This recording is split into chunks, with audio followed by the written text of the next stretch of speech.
Hello, everyone, and welcome to another episode of The Breeze. Breezeway Productions The Breeze, where we bring you the latest in independent films and film festival news. And we are very thrilled today to have an amazing speaker here with us today. That is the co-director of the upcoming 2022 edition of the Glasgow Film Festival, Co-Director Allison Gardner. How are you, Allison?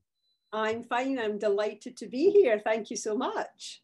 Of course, we're happy to have you on the show and talk a little about the festival, which is going to be going forward this March in person. That's very wonderful news. So tell us a little bit about it. So obviously, for our 2020 edition, we had the full festival before COVID kicked in. We were just finished in March 2021. We were fully online as cinemas were closed across the whole of the UK. And this year we were planning for a hybrid edition, and it was a little bit like planning on quicksand because things kept changing. Omicron came in, things moved up, things moved down, one step forward, 5 steps back. Right. But things are moving in the right direction, and there currently are no social distancing restrictions on cinemas in the UK. Oh, very good. I'm happy to hear that, because I know that many of us have been anxious to go back to the cinemas. So since this is going to be taking place in person, what are the methods that you're going to do for the people that come to the festival and want to see the films in the theaters? So we've obviously been running a very safe ship, if you like, since June when we opened the cinema, the Glasgow Film Theatre, which is our home here in Glasgow. So we currently, under Scottish government rules, are required to wear masks in the cinema. So that will still be happening, depending on if that changes, we'll let the audience know. But currently that's where we have. And then we're also advising customers to take a lateral flow test before they come for their own safety and the safety of their fellow cinephilic lovers at the cinema. So just to take sensible precautions. There's no other restrictions in place. We don't require by law COVID passports in Scotland to come into the cinema. So we don't need to check those, but we just require everybody to be more cautious and think about your fellow film community members. Wonderful. Well, that is all great news to hear. And I was able to check out the lineup that's going to be announced by the time the interview runs. To tell us a little about what audience members can look forward to and what films will be world premiering at the festival this year.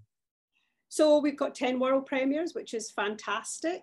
So we're excited about that. We are launching with the UK premiere of the Outfit, straight from its world premiere in Berlin. We're also partnering with 18 cinemas across the UK who will be showing our opening gala, closing gala, and our International Women's Day Gala, because we think people need to get back in the cinema. So we wanted to share a little bit of the Glasgow Film Festival love across the country. So that will be from Outlander in Stornoway down to the BFI South Bank in London. You'll be able to watch those selected films, and the opening gala is The Outfit. The International Women's Day Gala is happening, the Venice award-winning film, and our closing gala is Marina. So those 3 films will be available to audiences across the country.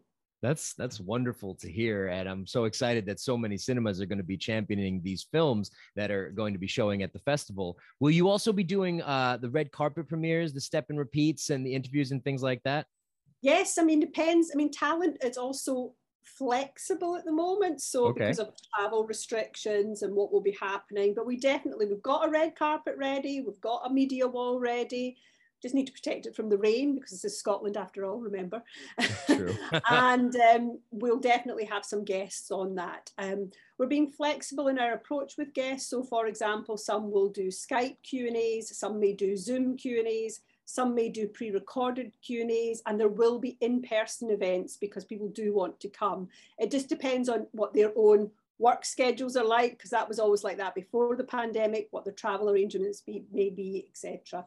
So we're having an In Conversation event talking about his career from Armando Iannucci, who went to school up the road here. So and is a man who, as you don't know, if he wrote In the Loop and The Thick of It, and he's a fantastic writer. Not even sure he could have predicted our current political mess we're having in the UK at the moment, and that's what he says. He couldn't have written that.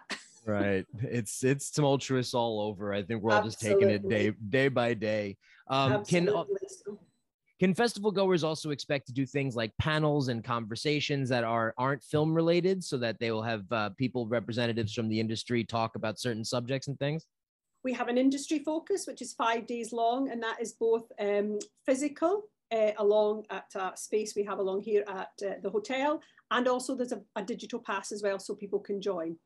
So that's available to people, and that's for people who are just starting in the industry. We do a lot of work with young people here in Glasgow. We do a lot of young work with people to really try and get different voices into our industry. We want more women, we want more people of colour, we want more people from working class backgrounds. We want to really encourage people to tell their stories so that we don't just have the same old, tentpole movies over and over again. You need to hear Scottish stories or hear stories from other people. So we encourage people through our industry programme to come in and enjoy that. So a lot of it's free for young people as well. So that's great.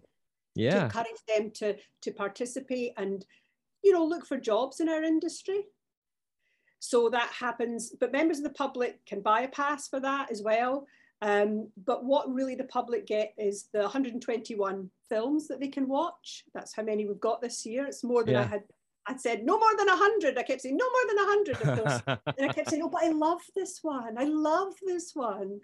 So they can watch the films and hear the Q&As. So that's pretty much what the public do. There's so much good stuff coming out. And I was also reading that Outlander fans can have something exciting to look forward to. Yeah, I mean, Outlander is hugely popular, I believe, in the States and Canada. And obviously it's shot on our doorstep here in Glasgow. And so we've been working with them to show an exclusive preview of the first episode of series 6, which is 1 hour and 20 minutes long, and sort of sets the scene going into series 6. So, and we're hoping there'll be some talent there. We haven't heard who's available yet. That always comes at the last minute. Yeah, sure. Or a panel of experts talking about it. That's a free event as well. Nice. We do a lot of free events. We have a retrospective called Winds of Change, and that's free to everybody in the morning at 10:30. And it's really about films to contextualize film history. So we're showing Lawrence of Arabia, and what could you ask for better? It's free and it's 3 hours long. Wow, that's so good. I've been smiling ear to ear this whole time, just listening to all these wonderful things, and that it's going to be engaging in person with panels and movies and multiple theaters and cinemas. It's very invigorating to hear, because a lot of festivals in like Sundance and Slamdance, which did go virtual this year, it's now starting to turn over, and now we can go back to in person, which so many people have been waiting for, and with so many exciting things. And actually nothing beats that communal shared experience in a cinema. Watching things online is great, and it was something we had to do. And we have a number of films online, as I mentioned, as part of the festival. Correct. For those people who are maybe nervous about coming back or can't come back, or for access issues, all those things. But nothing beats sitting in that dark space where you're totally immersed in the film, and you're not on your phone, or there's not the distraction, because at home I'll pause something and then go to the kitchen and think, oh, my floor's really dirty, wash the floor, and then I come back and I think, oh gosh, I don't know who these people are on the telly, I've forgotten. You can't do that in the cinema. You need to be in the space. You need to be with the story and with the filmmaker, and that's what's so great about cinema. You said it perfectly. You need those things, and you need like the Dolby surround sound, and you need maybe having some popcorn and just enjoying that. And you can turn to your neighbor and be like, "Oh, did you see that? It was great." I mean, that's the amazing community of film, and that there's so many amazing stories that are going to be told, and we're excited to showcase this lineup. So let's take a look at the trailer for the Glasgow Film Festival, the 2022 edition.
It looks amazing. I really enjoyed seeing all of the films and the cuts that were made. The trailer was wonderful. The sound, the imagery looks great. And I want to thank you so much for coming to the show today to talk about the edition. Allison Gardner, the co-director of the Glasgow Film Festival.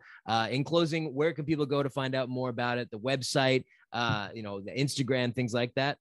Yeah, so come to our website. So it's www.glasgowfilm.org. So come and have a look, and there's lots of great things there. And, let us know your thoughts. Even if you can't come to the festival, let us know what you think of our lineup. Be a critical friend. It's great to have those. If there's films you don't like, don't tell me, tell Alan, he's my co-director. All the things you love, tell me. Yes. So it's just great to hear from people. And honestly, the audiences across the world are so generous to us and so lovely. They really understand the ethos. We're a not-for-profit making educational charity. We want to give back to our community. We're a community cinema with an internationally recognized brand. That's what we are. That's wonderful. We're excited to hear all of that great news and cover the film festival and showcase all of the films that will be screening at Glasgow and the UK. And again, Allison, thank you so much for joining me today on The Breeze. Thanks for having me.